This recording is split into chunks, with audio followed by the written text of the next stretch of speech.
My name is Nora Carlin. I'm the founder of Refugees Aid from the North West of England. This is our depot in Appleton Thorn. Refugees Aid from the North West is purely a means of collecting items, donating items. People want to donate, they want to help the refugees. We've had a massive response in terms of volunteers, people either donating or coming to help. We've got over 100 volunteers. We have team leaders, we have shifts that run for about 2 hours at a time. We only send good stuff, clothes, food, baby food, nappies, sanitary towels, anything that we don't use that's no good for refugees is then going to local charities.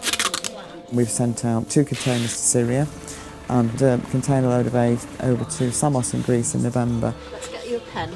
We've worked a lot with Lifeline Help. We approached them for advice because they're dealing with the refugees, dealing with the Syrians. They know exactly how the refugees were handled, what they needed, how they were distributing and where the help is needed.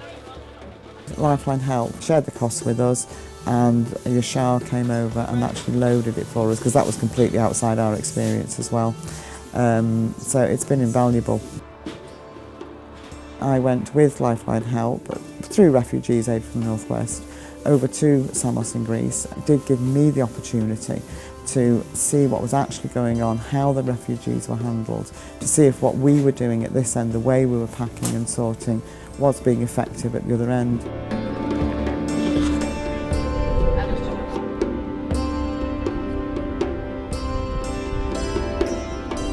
I've been here for 3 days. This is my 4th day. We've been distributing food, sorting in the warehouse, helping families that have just got off boats. Other people have had to take some children and women to the hospital for medical treatment. Just ensure that the people who are here, we make it comfortable for them, we make sure they've got everything they need. The schedule for today, we're going to try to do 3 distributions. First one at 10:30 at the port. That's for kids' clothes. At noon, we'll do a distribution for adults' clothes, and at 4 o'clock, we'll do a distribution of jackets. You have 3-4 teams, A, B, C, and D. So every day is a different task. So every team have got their own job to do, basically. People will be needed to be doing the distribution and double number of people doing. There is a warehouse in the town of Samos, quite a large space, and some of the volunteers have set up the system similar to what we've set up here. Tables, workstations, put up labels, how to sort the clothes. I'm fine, thank you. Getting everything good, ready for distribution. There were quite a lot of donations in there, which I can only presume have come mainly from locals at that stage, because I think that our container was one of the first ones to go into Samos. We went up to see a warehouse right up on the hill. It's an old dilapidated factory that was now going to be used as extra storage. Tons of space. This looks bad now, but you have like 3 places that you can separate items. There was a group that cleaned it, sorted it, sort of lined it, made it ready, got tables set up. So when they got the call for help from the port, they could put their hands on whatever they needed straight away and take it down. This is the new warehouse that we have, and we have started cleaning and repairing it. Hopefully for next 2 days, 3 days will be ready, and the container will arrive tomorrow or after tomorrow, and we are going to camp again today to distribute some medical aid. We have an Arabic speaker, we have a Farsi or Dari speaker, we have a Pashto speaker, so we're trying to be productive as much as we can.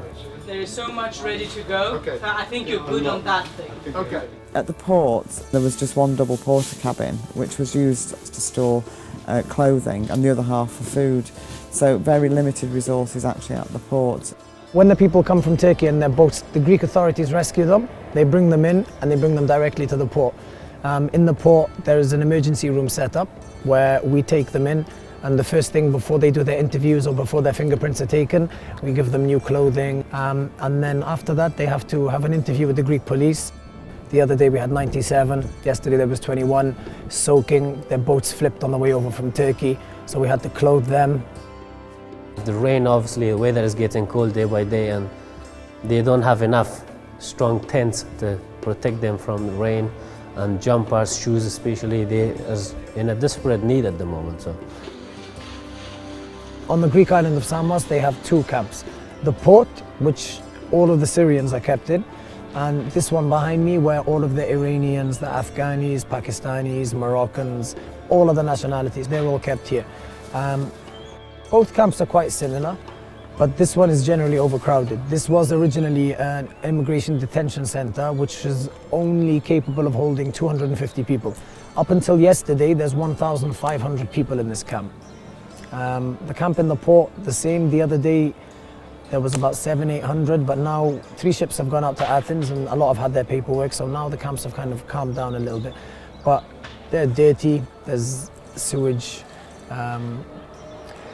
it's overcrowded, children are barefoot, there's a lack of clothing, there's a lack of blankets, sleeping bags, tents, a lot of people are sleeping rough. It seems hard for them, but yet they still stay so positive, which is amazing. The last 3 or 4 days the weather's been really bad. There's been storms, the sea's been rough, but they still make the journey, which makes you think, why are they making that journey? Because it must be a lot safer than staying where they are. The main issue that they have, they're paying, the agent will say, okay, give the money beforehand and then we put you in a boat of maybe 15 or 30. But at the end, at the last moment, they're trying to fit like more than 100 people on that boat. They have a stick forcing them to get into the boat. One of the Afghan refugees spoke to me and said that I was with the family and trying to say that this is not enough for space, this is for 30 people, why are you putting 100 people in here? The state of the people, especially when they arrive, panic, shock, fear, overwhelmed. But at the same time, and the main thing I think is they're happy to be alive. Most of the people we've spoken to, they're doctors, architects, engineers. They are educated people. They're not leaving looking for, benefits or a lot of these things that they're made out to be looking for. These people want to work. They want to provide for their children. A lot of them have money. A lot of them were quite well off in Syria. It's not a matter of poverty. They're not leaving because of poverty or because of economic benefits. They're leaving because of war and persecution. He wants to drain our batteries so then he can leave us here. One story, a woman told me yesterday that she's been here for 6 days. She told me that her daughter was asking her, why is there no war?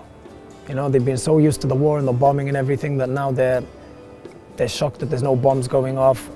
She said that when they were in Syria, the babies were very stressed, panic attacks, waking up in the middle of the night. She said after the 3rd night here, the babies are sleeping fine, they're smiling. And that's the main thing for them, that their kids are safe and happy and peaceful. Thank you. Thank you.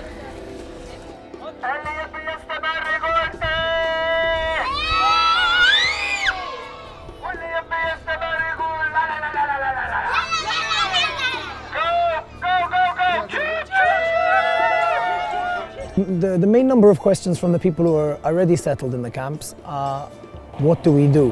Where do we go from here? Where is the safest country? Which country isn't going to attack us? Which country is going to take us in and actually, look after us?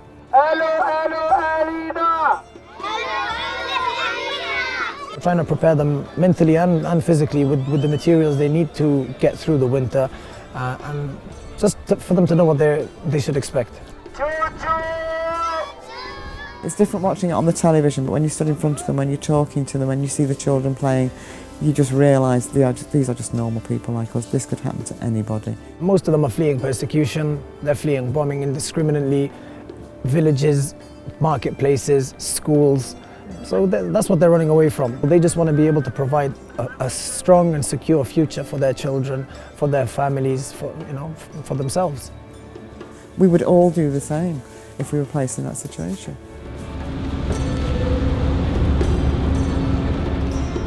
It was very, very humbling, totally emotional and humbling to meet all those people, just ordinary people in a terrible situation, and just highlighted the need for what we are actually doing. Luckily, there's so many people in the UK who've donated money, time, effort, spreading awareness, which has made it a lot easier for these people, but we need to carry on. We cannot let the media deceive us and lead us to believe that these people are bad people. They're human beings like us, in the West, or like any other human being anywhere else. And, they need to be treated with respect and they need to be treated like human beings. It's a constantly changing population because people are arriving all the time, they're leaving all the time on the ferries. There's a constant need for food and clothes over there. There's a lot of people in desperate need. Volunteers are needed everywhere. They're needed out in the islands, they're needed in this country. They're needed to collect donations, to bring them to the warehouses, to help sort them, help load the containers. They can do fundraising. Every last little bit helps tremendously. There's so much need out there. There's millions of people in desperate need. Swansea, thank you Swansea. Swansea Humanitarian Aid Response Project, or SHARP. Thank you all for your donations. Keep them coming. This isn't our last mission. And thank you all, everyone in the UK, for your support. The last thing I would say, I would thank people who donate, who helped this cause, this project, working so hard. So we are so grateful. Bless them all for the cause and their help. That's all. Thank you very much for you. I'd like to say thank you to absolutely everybody who's donated and volunteered and supported us and been interested in us. It's been absolutely overwhelming and humbling that so many people care so much for other fellow human beings who are in a terrible situation. So thank you to everybody. Fantastic work.